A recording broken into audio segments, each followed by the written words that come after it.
البدر الظاہر فی صلاة الجمعة والمسافر تقریرا لابحاث سماحة المرحوم آیت اللہ العظمی الحاج آقا حسین الطباطبائی البروجردی۔ یہ شخصیت جو ہیں جنہوں نے زیارت کی ہوئی ہے قم المقدسہ میں آ کر بی بی معصومہ سلام اللہ علیہا کی، وہ جب حرم میں تشریف لے کر آتے ہیں زیارت کے لیے تو مسجد اعظم پر اس کے سامنے ایک قبر ہے، وہ انہی بزرگوار کی ہے کہ یہ شخصیت بہت عظیم شخصیت ہیں۔ اگر میں مختصر سا ان کا تعارف کرواؤں تو یہ جناب صاحب کفایہ کہ جو مکتب تشیع کی ایک اور عظیم شخصیت کہ جن کی کتاب کفایت الاصول ہے، محمد کاظم اخوند محمد کاظم خراسانی ان کا نام ہے، کہ بہت عظیم شخصیت ہے۔ جو انسان بھی جو طالب علم بھی مجتہد بننا چاہتا ہے یا مدرسے کے اندر داخلہ لیتا ہے اور وہ پھر درس خارج کی ان کلاسوں میں شریک ہونا چاہتا ہے تو ایک اہم ترین کتاب کہ جس کو پہلے پڑھنے کی ضرورت ہے اور اس کے بعد پھر درس خارج میں ایک اسٹوڈنٹ جو ہے وہ جاتا ہے، وہ ہے کفایت الاصول کہ جن کے مصنف جو ہیں وہ اخوند خراسانی ہیں، محمد کاظم خراسانی۔ جناب آقا بروجردی جو ہیں یہ ان کے شاگردوں میں سے ہیں اور ایک بہت ہی عظیم شخصیت گزری ایران میں انقلاب سے پہلے ان کی مرجعیت تھی اور اتنا زیادہ ان کا رعب اور دبدبا تھا کہ شاہ بھی جو ہے وہ ان سے جو ہے وہ ڈرتا تھا اور بہت سارے احکام کے جو وہ اسلام کے خلاف نافذ کرنا چاہتا تھا معاشرے کے اندر اور اس میں اجرا کرنا چاہتا تھا، اسلام کی مخالفت کرنا چاہتا تھا، لیکن آقا بروجردی کی مخالفت سے ڈر کر وہ بعض کام نہیں کر پاتا تھا، اور اگر اس نے کوئی کام کرنا ہوتا تھا تو اپنے نمائندے جو ہے وہ بھیجتا آقا بروجردی کے پاس اور پھر کچھ مسائل حل کرنے کی کوشش کرتا تھا۔ یعنی بہت عظیم شخصیت تھی۔ ان کی یہ دروس ہیں جو انہوں نے درس خارج دیا تھا نماز جمعہ کے حوالے سے اور صلاۃ المسافر، نماز مسافر یعنی اگر انسان مسافر ہے تو نماز قصر پڑھے یا پوری، اور اس کی جو شرائط ہیں ان کے اوپر درس خارج دیے تھے، اور ان دروس کو لکھنے والی جو شخصیت ہے وہ جناب آیت اللہ العظمی الحاج الشیخ حسین علی المنتظری کی، یہ بھی ایک مشہور و معروف شخصیت ہیں۔ ایک مناسبت سے بحث کا آغاز کرتے ہیں، اشارہ کرتے ہیں اسی بحث میں اشارۃ اجمالیہ الی ولایت الفقیہ و حدودہا، کہ ایک مختصر سی وضاحت ولایت فقیہ کے حوالے سے بیان کرتے ہیں۔ پھر یہاں پر یہ اس طریقے سے بیان کرتے ہیں کہ اقول للبحث عن ولایت الفقیہ و حدودہا محل آخر، کہ اگر تفصیل سے بات کی جائے ولایت فقیہ کے حوالے سے تو اس کا مقام اور ہے، لیکن عمدۃ ما یستدل بہا، ولایت فقیہ پر استدلال کے لیے جو عمدہ روایات جن سے استفادہ کیا جاتا ہے وہ کیا ہے؟ مقبولہ عمر ابن حنظلہ و روایہ ابی ختیجہ سالم بن مکرم الجمال۔ ان روایات کو جو ہے یہاں پر مختصر طور پر جو ہے وہ بیان کرتے ہیں اور اپنی نظر کو پھر یہاں پر اشارہ کرتے ہیں اور یہاں سے اس مطلب کو آغاز کرتے ہیں۔ فَإِذَا عَرَفْتَ ذَلِكَ فَنَقُولُ، تو جب آپ یہ جان گے جو اوپر مطلب بیان کیا کہ ابھی میں اس کو بیان نہیں کروں گا، بعد میں اس کی تفصیل بیان کریں گے۔ ان اثبات ولایت الفقیہ و بیان الضابطۃ الکلیہ لما یکون من شؤون الفقیہ ومن حدود ولایتہ یتوقف علی تقدیم امور، کہتے ہیں ولایت فقیہ کے اس بات کے لیے اور اس کے لیے قاعدہ اور ضابطہ کلیہ بیان کرنے کے لیے ایک فقیہ کے لیے چند امور کی طرف توجہ کرنا ضروری ہے۔ اس کی وضاحت جو ہم پچھلے پروگرام میں بھی دے چکے ہیں اور اس پروگرام ابتدا میں بھی خلاصے کے طور پر آپ کی خدمت میں بیان کیا ہے، یہ وہی مطالب جو ہیں یہاں پر بیان کرتے ہیں۔ فرماتے ہیں الاول، پہلا امر یہ ہے کہ ان فی الاجتماع امورا لا تکون من وظائف الافراد ولا یرتبط بہم، کہ معاشرے کے اندر کچھ ایسے امور موجود ہیں کہ جو افراد کی ذمہ داری نہیں ہے اور ان سے مربوط بھی نہیں ہے، بل تکون من الامور العامۃ الاجتماعیہ، بلکہ وہ ایک سوشل امور ہیں، التی یتوقف علیہا حفظ نظام الاجتماع، کہ وہ ایسے امور ہیں کہ معاشرے کا نظام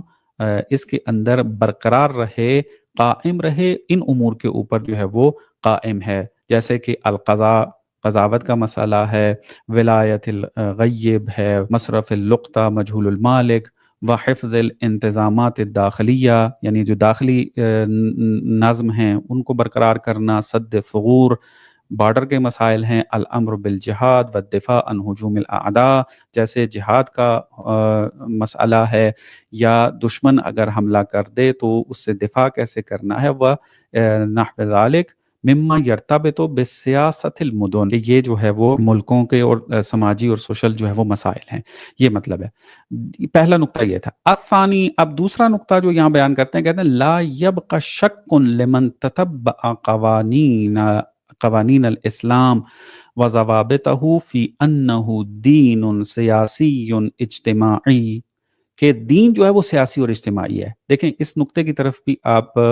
توجہ کریں کہ یہ کون سی شخصیت بیان کر رہی ہے۔ یہ وہ شخصیت ہے کہ جو انقلاب اسلامی سے پہلے زندگی گزار رہی ہے، اور انقلاب اسلامی سے پہلے ابھی کوئی اس طرح کی سیاسی ایکٹیویٹیز بھی نہیں ہوئی۔ امام خمینی رحمۃ اللہ علیہ نے ابھی انقلاب اسلامی کے لیے جو ایک تحریک تھی وہ شروع نہیں کی ہے۔ آقا بروجردی جو ہیں اس وقت تشیع کی جو ہے مرجعیت ان کے ہاتھ میں ہے، اور یہ بیان کر رہے ہیں، اور یہ ایسی شخصیت ہیں، اور پھر یہ آ کر اس بات کو بیان کر رہے ہیں۔ مثلا بعض اوقات اس طرح کی جب بات کرتے ہیں تو وہ کہتے ہیں دیکھیں جی یہ تو وہ افراد ہیں کہ جو انقلاب سے متاثر ہو گئے، دین کو سیاسی بنانا، دین کے اندر سیاست داخل کرنا، یہ آپ افراد کا جو ہے وہ کام بنا ہوا ہے، وہ لوگ جو اپنے آپ کو انقلابی کہتے ہیں اور اس طرح کی بحثوں کے اندر پڑے رہتے ہیں، اور آپ ایسے علماء کی جو ہے وہ مثالیں دیتے ہیں جو خود امام خمینی سے متاثر، آیت اللہ بروجردی یہ جملہ جو ہے وہ بیان کر رہے ہیں، اور یہ ہر وہ انسان جس طرح کے خود آقا بروجردی اس کی طرف اشارہ کر رہے ہیں کہ لا یبقى شک علی لمن تتبع قوانین الاسلام، کہ جس نے دین اسلام کے قوانین اور اس کے ضوابط کے بارے میں چھان بین کی ہو، تتبع کیا ہو، پڑھا ہو گہرائی میں جا کر، کوئی شک نہیں ہے کہ انہو دین سیاسی اجتماعی ولیست احکامہ مقصورتا علی عبادیات المحضۃ المشروعہ لتکمیل الافراد وتأمین سعادت آخرہ۔ اور یہ جو دین اسلام کے جو احکام ہیں، دین اسلام کے جو احکام ہیں، یہ منحصر نہیں ہیں فقط ان عبادات کے اندر کہ جو افراد کو، ایک فرد کو مکمل کرنے کے لیے بیان کیے گئے ہیں۔ یعنی میں ایک شخص، ایک فرد اپنا خدا سے رابطہ اگر ٹھیک کرنا چاہتا ہوں، میں با اخلاق بننا چاہتا ہوں، میں ایک اچھا انسان بننا چاہتا ہوں، میری تکمیل کے لیے، میرے با اخلاق بننے کے لیے، میرا ایک اچھا انسان بننے کے لیے جو احکام فردی طور پر نازل کیے گئے ہیں، آیت اللہ بروجردی فرماتے ہیں کہ یہ احکام دین جو ہیں یہ اس کے اندر منحصر نہیں ہیں۔ وتأمین سعادت الآخرہ، اور یہ احکام منحصر نہیں ہیں فقط یہ کہ آپ جو ہیں ان احکام پر عمل کریں تاکہ تمہاری آخرت ٹھیک ہو جائے۔ آپ کو ایسے افراد معاشرے میں ملیں گے یا ملے ہوں گے کہ جو اس بات کا دعویٰ کرتے ہیں، یہ مکتب اہل سنت کے اندر بھی موجود ہیں۔ مثلا آپ اگر جاوید احمد غامدی کہ جو مکتب اہل سنت کے اندر ایک اسکول آف تھاٹ موجود ہے، اور یہ شخصیت ایک خاص نظریات کو لے کر اس کے اندر جو ہے وہ چل رہا ہے، ان کی گفتگو کو اگر آپ ملاحظہ کریں تو آپ کو یہ والا جو مطلب ملے گا کہ وہ کہتے ہیں کہ احکام الدین کیا ہیں، مقصورۃ علی العبادیات المحضہ، کہ ان کا دعویٰ یہ ہے کہ دین اسلام جو ہے وہ فقط عبادیات کے اوپر مشتمل ہے، وہ بھی فردی عبادت کے جو انسان کو تکمیل کرنے کے لیے جو ہے وہ بیان کی گئی ہے۔ وتامین سعادت الآخرہ، بالکل یہی دعویٰ جاوید احمد غامدی مکتب اہل سنت کے اندر کرتا ہوا نظر آتا ہے کہ دین جو ہے وہ انسان کی آخرت سنوارنے کے لیے آیا ہے، انسان اور خدا کے رابطے کو بہتر بنانے کے لیے آیا ہے۔ آیت اللہ بروجردی اس نظریے کو رد فرما رہے ہیں، فرماتے ہیں کہ لیست احکامہ مقصورہ علی العبادیات المحضہ، کہ دین اسلام کے جو احکام ہیں وہ فقط فردی نہیں ہیں اور فقط آخرت کے احکام کو بیان کرنے کے لیے نہیں آئے ہیں، بلکہ بل یکون اکثر احکام ہی مربوطتاً بسیاست المدن، بلکہ اکثر جو دین کے احکام ہیں وہ مدن کی سیاست و تنظیم الاجتماع و تأمین سعادت ہذہ النشأہ، کہ اکثر جو احکام ہیں وہ شہروں کے ملک کی سیاست، معاشرے کی سیاست، اس کی سیاست سے مراد یعنی ان کو مدیریت کرنا، مینجمنٹ کرنا، ان کو چلانا اور اجتماع کے اندر نظم برقرار رکھنا، اور اسی دنیا کے اندر جو ہے وہ اس کی سعادت کو تامین کرنا، یہ جو ہیں وہ احکام ہیں۔ کون کون سے وہ احکام ہیں؟ پھر فرماتے ہیں وَذَلِكَ كَأَحْكَامِ الْمُعَاملات، معاملات کے احکام اگر آپ دیکھیں تو اسی طریقے کے وسیاسیات من الحدود والقصاص والدیات والاحکام القضائیہ المشروع لفصل الخصومات،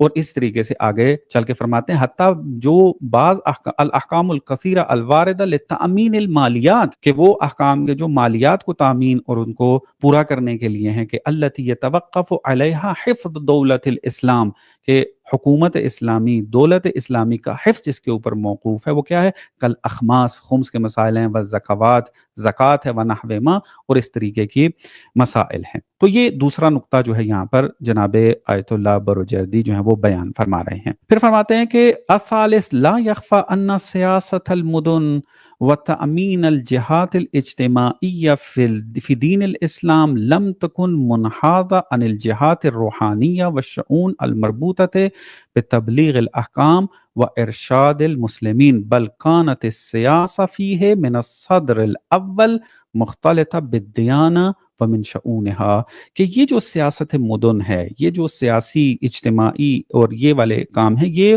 جدا نہیں ہے انسان کی روحانی زندگی سے، تبلیغ احکام سے، یعنی دین اور سیاست جو ہے وہ جدا نہیں ہے، بلکہ یہ دین اور سیاست صدر اسلام کے اندر ہی ایک دوسرے کے ساتھ چل رہے ہیں، اور کسی قسم کے اندر ہمیں کہیں پر بھی جدائی دین اور سیاست میں نظر نہیں آتی۔ فَقَانَ رسول اللہ بِنَفْسِهِ يُدَبِّرُ امور المسلمین، کہ رسول اللہ جو ہے وہ خود یعنی بے نفس ہی امور مسلمین کی جو ہے وہ تدبیر کرتے ہیں۔ تو یہ ایک مطلب انہوں نے یہاں پر بیان فرمایا ہے۔ پھر آگے چل کے کہتے ہیں الرابع قد تلخص مما ذکرنا ہو، خلاصہ یہ بنتا ہے کہ ان لنا حوائج اجتماعیہ، کہ ہمارے حوائج اجتماعی ہیں، ہمارے کچھ پرابلم ہیں، ہماری کچھ ضروریات ہیں، اجتماعی سوشل ہیں، کہ تکون من وظائف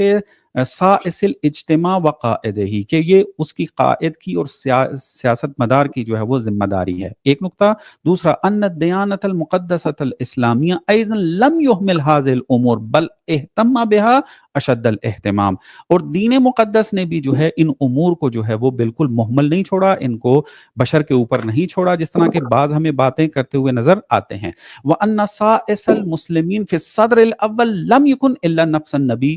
اور جو پہلا آپ کہہ لیں کہ سائس ہے مسلمین کے اندر یا سیاست مدار ہیں، وہ خود جو ہیں وہ کیا انہیں پیغمبر اکرم صلی اللہ علیہ وآلہ وسلم ہیں، ثم الخلفاء بعدہ، پھر اس کے بعد جانشینان پیغمبر ہیں کہ وہ ائمہ علیہ السلام ہیں۔ ائمہ علیہ السلام کے بعد جب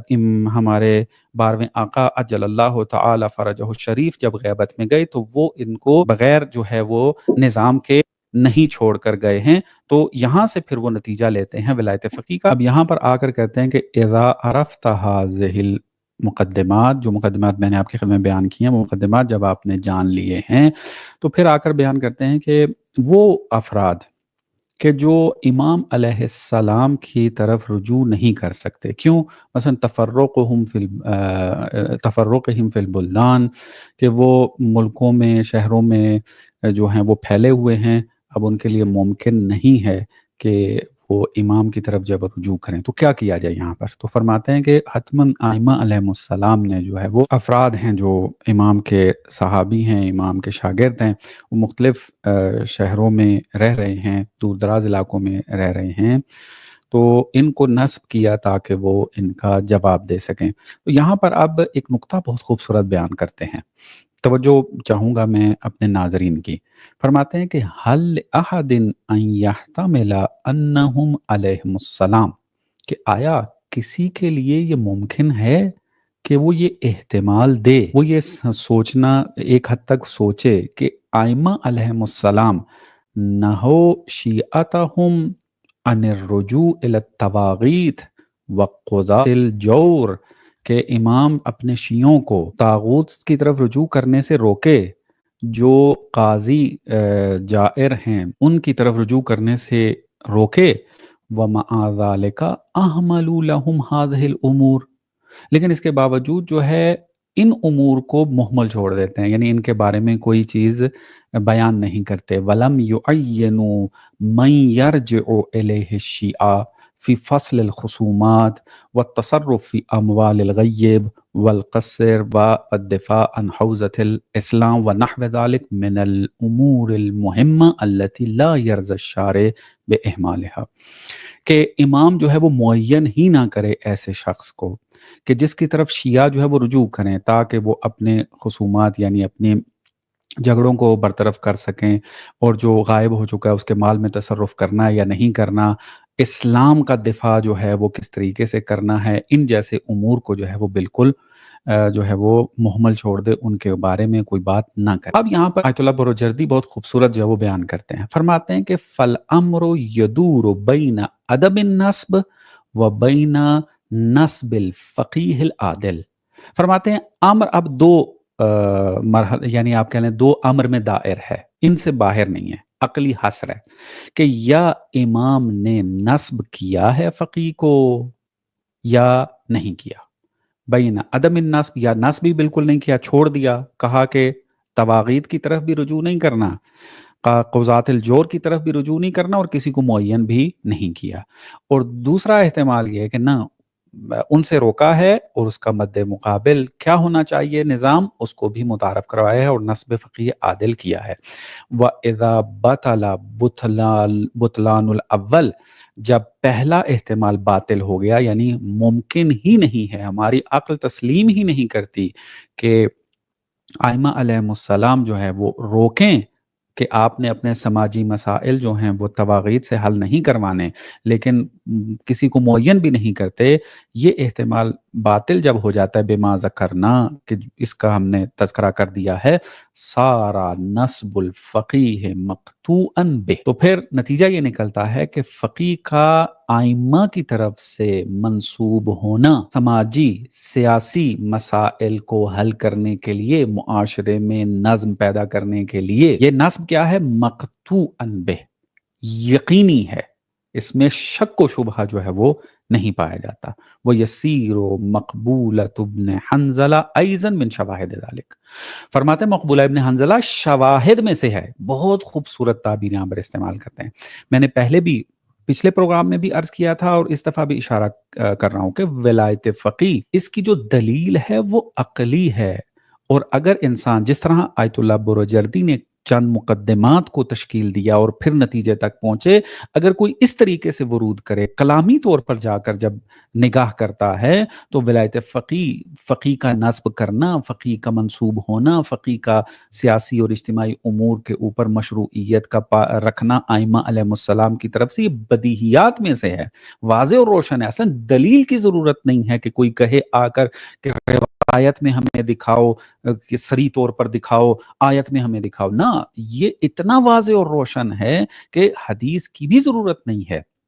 اگرچہ جو ہے وہ حدیث کے اندر اشارہ ملا ہے، جس طرح آیت اللہ بروجردی جو بیان کرتے ہیں کہ یسیر و مقبولہ ابن حنظلہ ایضا من شواہد ذلک، شواہد میں سے ہے، یعنی عقل تائید کر یہ مقطوعا بہ ہے، یقینی ہے، اور مقبولہ ابن حنظلہ اس کے شواہد میں بن جاتی ہے، وہ ابی خدیجہ کی روایت جو ہے وہ ان کی شواہد میں بن جاتی ہے۔ انتہائی خوبصورتی کے ساتھ جو ہے وہ بیان کرتے ہیں، فرماتے ہیں ان شئت ترتیب ذلک علی النظم القیاسی فصورتہ ھکذا، فرماتے ہیں اگر تم اس کو منطقی استدلال میں، اس کو قیاس کہتے ہیں منطق میں، اس کے اندر ڈھالنا چاہتے ہو تو اس کی صورتحال اس طریقے سے بنے گی کہ اما انہم لم ينصب الائمہ علیہم السلام احدا لہذہ الامور العامۃ البلوى، کہ یا ائمہ نے نصب نہیں کیا کسی کو، واما ان نصب الفقیہ لہا، یا فقیہ کو نصب کیا ہے۔ اب آپ دیکھیں یہاں پر آیت اللہ بروجردی غیر فقیہ کی شک کو شامل ہی نہیں کر رہے ہیں۔ اس کی بنیادی وجہ کیا ہے؟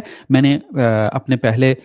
سیشن میں جو ہے اس بات کی طرف اشارہ کیا تھا، کیونکہ ہم نظام اسلامی کی بات کر رہے ہیں، چونکہ ہم اسلامی معاشرے کی تشکیل کی بات کر رہے ہیں، چونکہ ہم مہدوی معاشرے کو تشکیل دینے کی بات کر رہے ہیں، ہم منتظرین امام زمان عجل اللہ تعالی فرجہ الشریف ہیں، اور ایک